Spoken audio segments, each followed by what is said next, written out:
좀 더 깊이, 더 자세히 들어보기 위한 이가혁 라이브의 간판 코너 더 인터뷰 시작하겠습니다. 오늘 월요일 정치고수 김유정 전 민주당 의원, 김종혁 전 국민의힘 최고위원 두 분 나와 있습니다. 어서 오십시오. 안녕하세요. 안녕하세요. 네, 오늘 첫 번째 주제는요. 광복절 특사로 석방된 지 사흘 정도 됐죠. 사흘 만에 공개 행보 적극적으로 나서고 있습니다. 조국 전 조국혁신당 대표 이야기 해보겠는데요. 오늘 영상 다양한 인터뷰를 했습니다. 영상 보고 이야기 나눠보겠습니다. 여전히 윤석열과 단절하지 못하고 윤석열을 비호하고 있는 극우 정당 화대한 국민의힘을 정치적으로 한 번 더 심판해야 된다고 봅니다. 국민의힘 안에 내단 관련자가 몇 명이 있는지는 특검의 수사의 영역이고 전 정치인으로서 향후 내년 지방선거 총선을 통해서 지금보다 반 이상 줄여야 된다. 저는 마음 같아서는 0이 돼야 된다 생각합니다. 그게 저희 목표입니다. 네, 오늘 한겨레 신문 인터뷰도 지면에 보도가 됐고 또 김어준 씨의 방송에도 나왔었고요. 그리고 김대중 전 대통령 묘역 참배 후에 이렇게 언론과 인터뷰도 자연스럽게 있었습니다. 오늘 첫 공식 행보 좀 어떻게 보셨습니까? 그러니까 쉽게 얘기해서 국민의힘을 다음에 그 의석 제로로 만드는 절반으로 줄이겠다라고 네. 얘기를 한 거니까 정치적 레토릭이라고 생각을 합니다. 그렇게 얘기를 할 수도 있겠죠. 근데 많은 사람들은요, 그 조국 혁신당에 대해서도 지난 총선에서 연동형 비례대표제라는 정치적 야바위에서 탄생해서는 안 될 정당이었다라고 얘기하는 사람들도 적지 않다. 그런 말씀을 드리고 싶고요. 본인이 과연 본인에게 행한 죄에 대해서 그것을 다 합당한 그런 처벌을 받고 나왔는지, 아니면 그것도 정치적인 어떤 또 다른 야바위에서 지금 나와서 저렇게 떠들고 계신지에 대해서도 비판적으로 보는 분들도 많다라는 말씀만 드리고 싶습니다. 예. 일단은 사면돼서 나올 때 이재명 대통령의 성공을 위해서 힘을 보태겠다라고 얘기를 했잖아요. 근데 이재명 대통령이 지금 국정 운영의 어떤 기치로 내걸고 있는 것이 내란 종식, 국민 통합, 민생 회복이잖아요. 그런 점에서 거기에 힘을 보탤 거라고 생각하고요.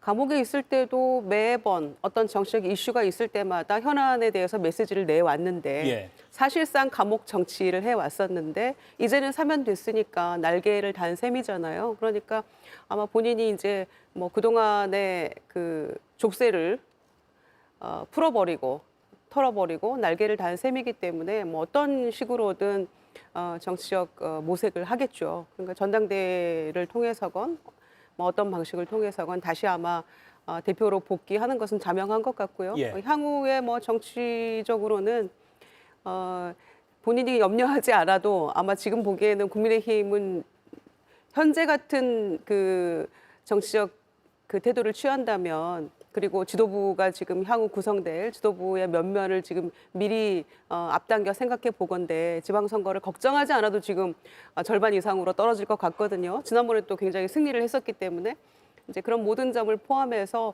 어찌됐건 우리 정치권에 굉장히 핫 이슈 같은 그런 인물로 예. 다시 부각되기 시작했다라고 저는 생각합니다. 예. 그리고 이게 언론의 질문을 통해서이긴 하지만 내년 6월에 출마도 사실상 공식화했거든요. 지방선거일지 국회의원 선거일지는 아직 못 정했다고 했지만요. 타임테이블로 보면 상당히 좀 멀리 남았다고도 볼 수 있는 것 같은데 벌써 공식화한 이 출마, 이건 어떻게 보셨습니까? 아니 일단 감옥에서 나왔으니까요. 예. 지금부터 활발하게 활동을 하시면서 자기의 존재감을 극대화시키려고 노력을 하겠죠. 그리고 지방선거에 나올지 아니면 보궐선거에 나올지 알 수도 없지 않습니까? 계양에 나올 것이다, 아니면 서울시장이나 부산시장에 출마할 것이다. 그거는 아마 앞으로 전개되는 정치적 상황에 따라서 달라질 것 같아요. 예. 벌써부터 이렇게 규정해서 얘기할 수는 없을 것 같은데, 하지만 그렇게 얘기함으로써 본인의 어떤 정치적 몸값 이런 것들을 극대화시키기 위한 그런 발언이라고 생각을 합니다. 예. 합당 가능성도 또 오늘도 질문이 나왔거든요. 이에 대해서 조국 대표는 내부 논의가 먼저다. 합당이 최선인가는 먼저 신중하게 생각해봐야 된다. 이렇게 입장을 밝히긴 했습니다. 그거는 민주당 내부에서도 얘기도 나오고 있는 거긴 합니다만 개인적인 생각들이라고 보고요. 아직은 시기상조인 얘기라고 생각합니다. 그러나 또 가능성을 배제할 수는 없다고 보고요. 그러니까 내년 6월에 있을 재보궐선거든 예. 아니면 지방선거에서 서울시장이든 단체장 어떤 것이든 간에 국민의 심판을 다시 한번 받겠다라고 조국 전 대표가 선언을 했기 때문에 어찌됐건 출마를 통해서 정치적 재기를 모색하려는 건 맞는 것 같아요.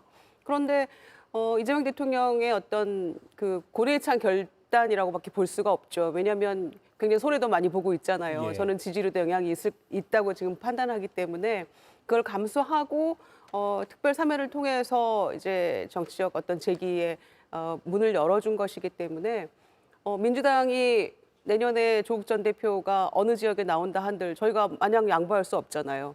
그러니까 선거 연합이건 아니면은 뭐 합당의 가능성을 열어두건 어떤 방식으로든 합당한다면은 민주당 내에서 어떤 경선을 통해서 아니면 합당이 아니라면 바깥에서 어떤 선거 연합이건 아니면 또 다른 경쟁 구도를 통해서건 그런 방식이 되어야 되겠죠. 그래서 특사 이후에 뭔가를 또 민주당으로 하여금 후보 내지 말고 양보하라 이런 거는 저는 불가능하다고 보기 때문에 예.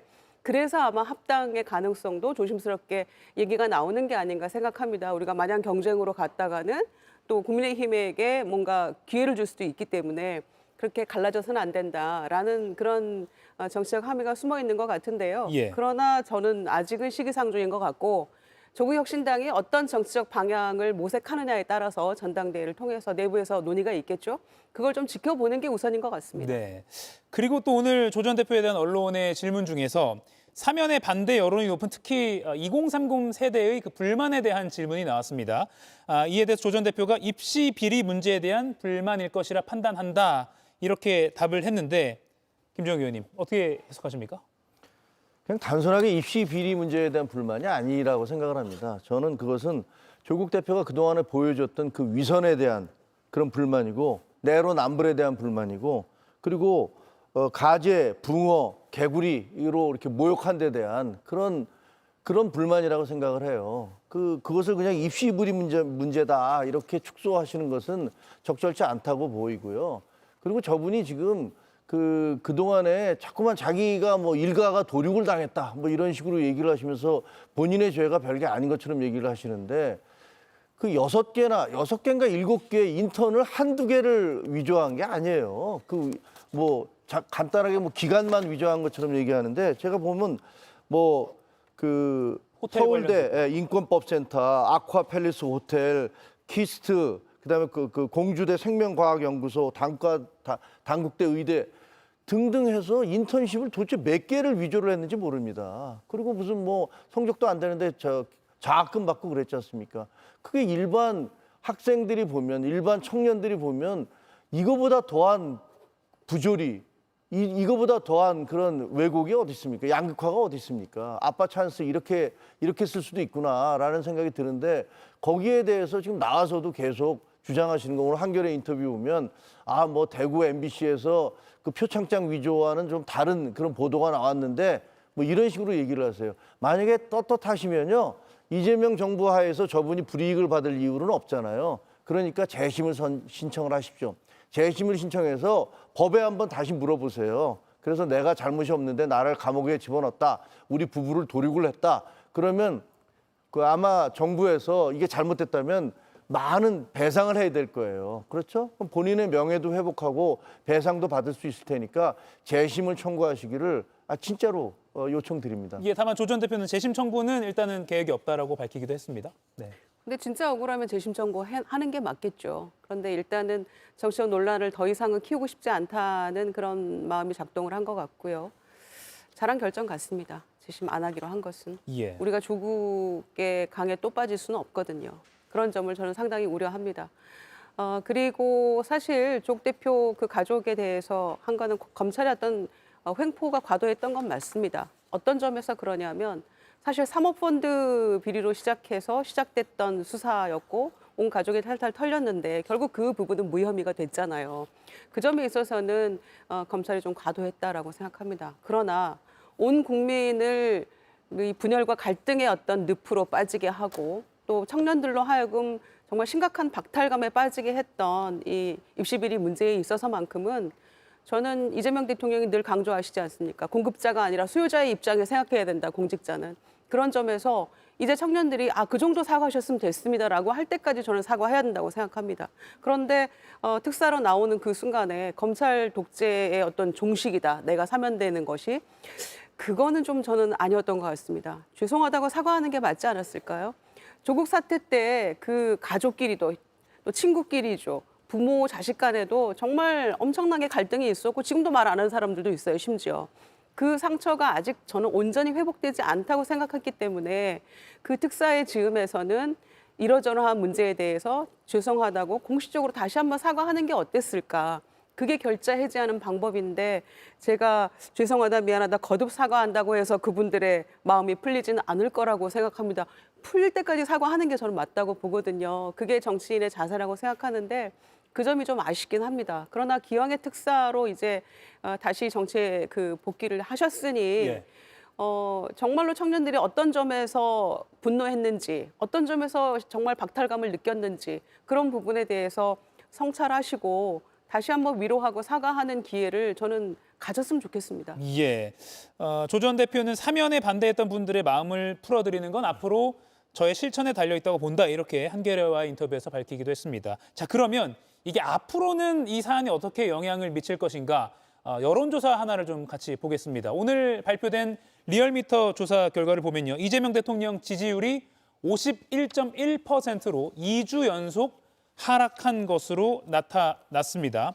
이 여론조사 기관이 광복절 특사도 물론 주식 양도세 뭐 이런 이춘석 의원 등등의 여러 요인이 있지만 광복절 특사도 하락 이유로 꼽았습니다. 그러면 조국 전 대표의 정치 행보가 향후 이재명 대통령에게는 어떻게 좀 부담으로 작용이 될 거라고 보십니까? 그 한겨레 신문 인터뷰에 보면 조국 대표가 뭐라고 그랬냐면요. 저의 사면에 대한 효용성을 제가 입증해 보이겠다라고 얘기했습니다. 근데 예. 입증이 됐잖아요, 지금. 그 지난번에 6.8%인가 똑같은 언론에서 했던 하락을 했고 이번에 또 5점 몇 프로가 하락을 해서 무려 12%가 넘는 포인트, 12%포인트 이상이 하락을 했습니다. 이거는 집권 초기에 대통령에게는 굉장히 충격적인 얘기거든요. 과거에 그 한 2%포인트 정도 하락하니까 강선우 그 여가부 장관 후보자 낙마시키지 않았었습니까? 아니 저 12%포인트를 어디서 도대체 그걸 다시 회복을 할 수 있겠습니까? 본인의 사면으로 인해서 저런 일들이 벌어진 거면 본인이 좀 자숙하시는 게 맞다고 생각을 해요.